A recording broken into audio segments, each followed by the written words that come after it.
Hello दोस्तों, मैं हूं शेषन झा। आपको आपके यूट्यूब चैनल शेषन झा में वेलकम करता हूं। इस वीडियो में मैं आपको एक और motivational story of Nangeli women, उसके बाद मैं आपको स्टोरी ऑफ नांगेली के बाद आपको एक नई मोटिवेशनल स्टोरी आज बताने जा रहा हूं। टिस्सा या फिर उसको कहते थे विद अशोक। ये अशोक का छोटे भाई थे। अशोक के छोटे भाई टिस्सा या विद अशोक की क्या कहानी है, जस्ट चंद मिनटों में आप सुनिए। बहुत बढ़िया कहानी है, आपको मोटिवेशन देगी एक चीज समझने के लिए कि क्या मैं समझाने जा रहा हूं इस आपको कहानी के माध्यम से। तो ये कहानी है आपकी अशोक के सबसे छोटे भाई, या आप कह लो अपना जो छोटा भाई था उनका, टिस्सा। अशोक के टोटल 100 भाई थे, जिसमें 99 उनके भाई जो थे वो स्टेप ब्रदर थे, यानी सौतेले भाई थे, और एक भाई जो थे वो थे टिस्सा, उनके अपने छोटे भाई। अब होता यह है कि जब अशोक को सिंहासन नहीं मिल रहा होता है, राजा नहीं बन पा रहे होते हैं, क्योंकि उनको बहुत ज़्यादा भेदभाव किया जाता है, तो वो लड़ाई, जाहिर सी बात है, राजाओं के बेटों में आपस में चाहे तो बहुत ज़्यादा प्यार होता था या फिर बहुत ज़्यादा मतलब की लड़ाइयाँ होती थी। तो आपका जो अशोक थे, अशोक लड़ाई करते हैं अपने 99 सौतेले भाइयों के साथ, और फिर वहाँ पे ये जीतते हैं, जिसमें कि टिस्सा यानी कि विद अशोक वो हेल्प करते हैं अशोक की राजा बनने में, आप ये कह सकते हो।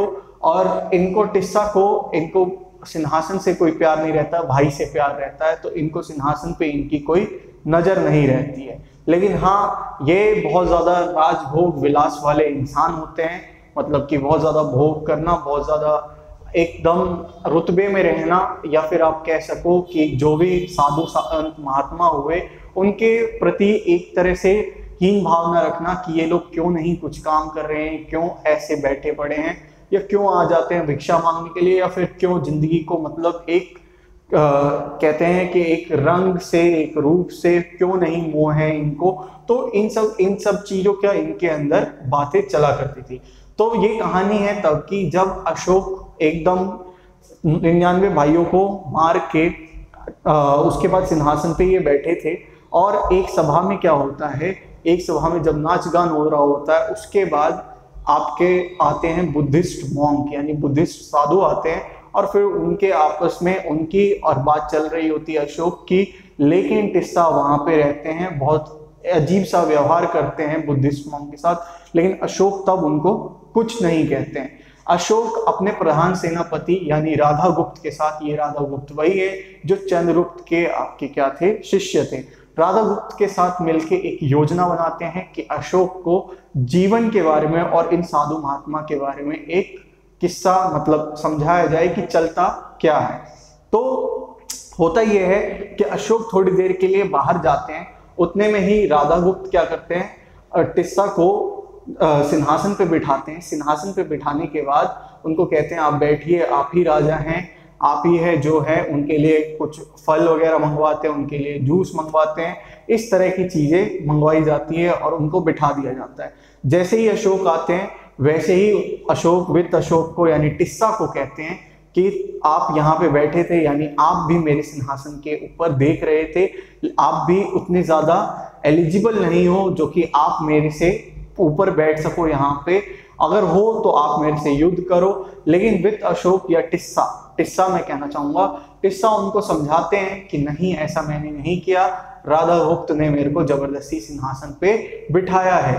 तो अशोक उनको कहते हैं कि टिस्सा, लेकिन तुम यहाँ पे बैठे, तुमने अपराध किया है, अब तुम्हें सजा दी जाएगी, लेकिन सजा से पहले क्योंकि तुम मेरे भाई हो, मैं तुम्हें 1 हफ्ता यानी पूरा सप्ताह जो होगा आपका, वो तुम्हें भोग विलास करने की एकदम अनुमति देता हूं। तुम बैठो इस सिंहासन पे, जो तुम्हें भोगना है तुम भोगो। टिस्सा अब 1 हफ्ते तक उसी सिंहासन पे बैठते हैं और वहां पे एकदम पूरा का पूरा नाच गान, खाने पीने का आनंद लेते हैं। 1 हफ्ता बीतता है, टिस्सा के चेहरे पे जो एक मतलब मायूसी छा रखी होती है शुरू के हफ्ता में, वो आपका अंत के सप्ताह में भी सेम उनके ऊपर मायूसी छा रखी होती है। फिर वो जब सप्ताह खत्म होता है, जब अशोक आते हैं राधागुप्त के साथ, तो राधागुप्त को वो ये भी कहते हैं, राधागुप्त तुमने अच्छा नहीं किया। टिस्सा कहते हैं राधागुप्त तुमने अच्छा नहीं किया, ये तुमने क्या किया, ये तुम मतलब एक प्राण के तुम सौभागी रहोगे कि तुमने मेरे को मरवाने के चक्कर में ये सब किया। लेकिन फिर वहां पे वो अशोक होते हैं, अशोक उनसे पूछते हैं कि टिस्सा कैसा रहा ये पूरा का पूरा सप्ताह। टिस्सा कहते हैं भोग विलास तो हुआ, भोग विलास में लेकिन मन नहीं लगा, जीवन कितना छोटा है ये पता चल गया, और जीवन में जो भोग विलास है वो किसी भी मायने के काम नहीं रखता। जो रखता है वो क्या रखता है, एक तरह से अपने को जितना भी दूसरों के प्रति आप स्वभाव में अच्छा रख सकते हैं, आप किसी को दे या ना दे कुछ भी, बस स्वभाव से आप जितना प्रसन्न कर सकते हैं कीजिए। आप किसी को उल्टा मत कहिए, ना किसी के बारे में बुरा सोचिए।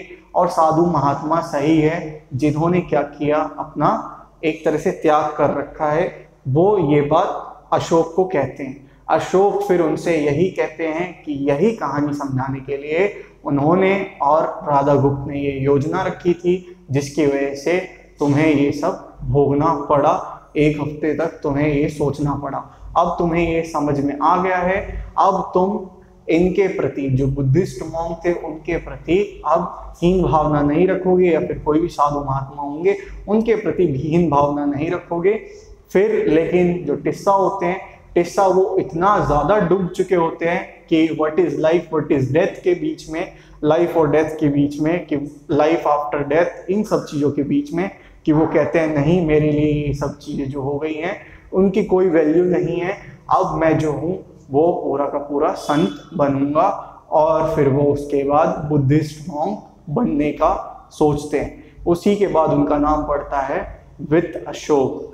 और वित्त अशोक की कहानी ये थी, जहाँ पे आप देख सकते हो कि एक इंसान ऐसा जो कितना ज़्यादा भोग विलास में खोया हुआ, ना किसी के प्रति कोई मतलब अच्छी भावना, किसी के प्रति मेनली आपका जो साधु महात्मा थे उनके प्रति अच्छी भावना, सेठ बदल के कैसे हो गए, जिनका मतलब दुनिया से कोई लेना देना नहीं है, लेकिन लेना देना किस चीज़ से, कि हाँ जीव जंतु सही रहे, लाइफ क्या है क्या नहीं है, तो कहाँ से कहाँ लाइफ बदल जाती है अगर ये सोचने को मिल जाए कि मृत्यु इतनी नज़दीक है, कितना इंसान अच्छे कर्म कर सकता है।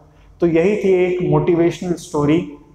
मेरी दूसरी स्टोरी है ये वित्त अशोक या टिस्सा की। अगर कोई भी गलती हो गई हो मेरे से तो क्षमा करना, और अगर आपको वीडियो पसंद आए तो प्लीज़ वीडियो को लाइक करना, शेयर करना वीडियो को, और सब्सक्राइब करना आपका ही चैनल का नाम शेषन झा। थैंक यू देखने के लिए। God bless you, take care. Bharat Mata की जय, इनकलाब जिंदाबाद, वसुधैव कुटुंबकम, वर्ल्ड इज वन फैमिली।